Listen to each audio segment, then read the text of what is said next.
Hello, freak bitches. Now, you've got a documentary out that you're working on as well? Yeah, well, it's out. No, it's airing on Sunday. It's called Hell on Earth. It's about the Syrian civil war and the rise of ISIS. And it's out on National Geographic Channel, 9 Eastern, 8 Central, this Sunday. This Sunday. Yeah. Is it going to be available? I mean, you can obviously watch it at the time, but is it going to be available on Netflix or Apple TV or something like that where people I think can download eventually, it? yeah. It's I haven't even thought that far ahead. I mean, it's owned by National Geographic, so I don't quite know how I'm sure you'll be able to get it on their website at some point, but it's airing on Sunday. And what was your experience doing that? Well, I was home writing Tribe, actually, and so I wasn't overseas. You couldn't really get into Syria anyway. I mean, it was a suicidal thing to do. So what we did, my colleague Nick, the guy who was here earlier, we basically sort of worked the border areas around Syria, looking for people who were living in Syria, who knew people in Syria who could shoot for us. And we found some very, very brave people who documented their lives under ISIS, their lives with the Free Syrian Army. There was a lot of combat.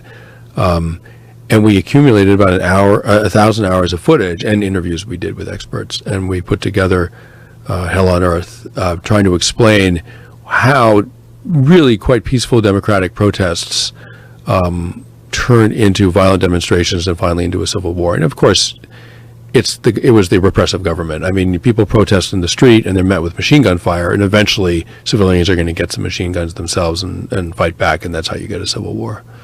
How do you take thousands of hours like that and boil it down to one show?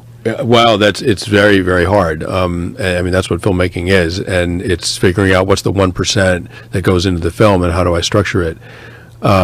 How much time does it take to do something like that? We had a really good, I mean, this is the first this is my 5th film. Most of the films I've made, it was me and an editor and so another person in the room or whatever. This, we had a big team. And so we had some very, very smart young people who were going through all this footage and categorizing it. Like, here, this is a section about, this material is about, escaping ISIS. And this is about trying to find food, whatever. They would sort of put it into categories. And then I would start to look through some of that material, and we could gradually sort of build a structure.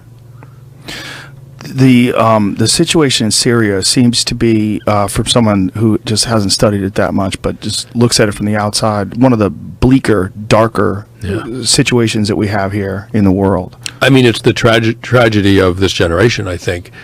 Over 400,000 Syrians, mostly civilians, have died. The equivalent death toll in this country would be, I think, 7 or 8 million Americans, the sort of equivalent amount of people. And half the country, half the Syrian population has been displaced from their homes, and millions are outside the country's borders in Europe and even in this country. What did you take out of the documentary? I mean, it seems like no one has a solution for Syria. No, I mean, civil wars are tough that way. I think ISIS eventually is going to be defeated on the battlefield. They're going to be eradicated, and I hope they are, because they're a ghastly, brutal group. And Assad, who's killed way more people than ISIS, he just didn't do it publicly like they did. He's the leader of Syria, president of Syria. He's propped up by Iran and by Russia, and so he's not going anywhere. I mean, if you have those two countries as your allies, like, you're not going anywhere. So I think what's going to happen ultimately is that ISIS will be defeated and the country will be partitioned along sectarian lines. And eventually there may be a kind of delicate peace. It seems like with all those Middle Eastern countries, well, any country that's run by a brutal dictator, as soon as that dictator's removed or as soon as somebody dies, there's this massive power vacuum. Yeah.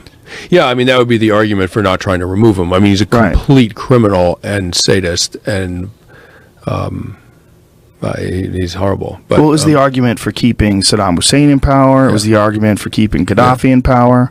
Yeah, I mean, basically, it's sort of utilitarian argument, from John Stuart Mill, like what's going to cause the least human suffering or promote the most human happiness, and sometimes.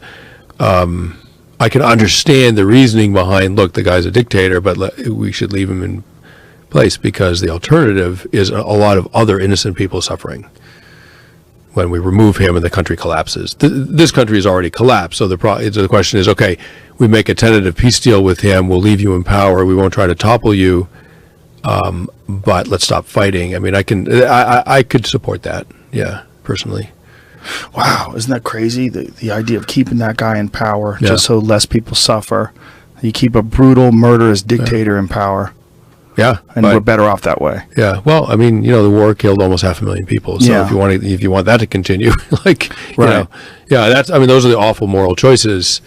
It's very frustrating for people though, because they would like to see we'd like to see some solution on the table, but that doesn't seem like a solution. Well, it's a solution to the violence, right? I mean, any peace deal is a solution to the violence. So, and the first thing that has to happen, I think, is that the violence stops so that people stop dying.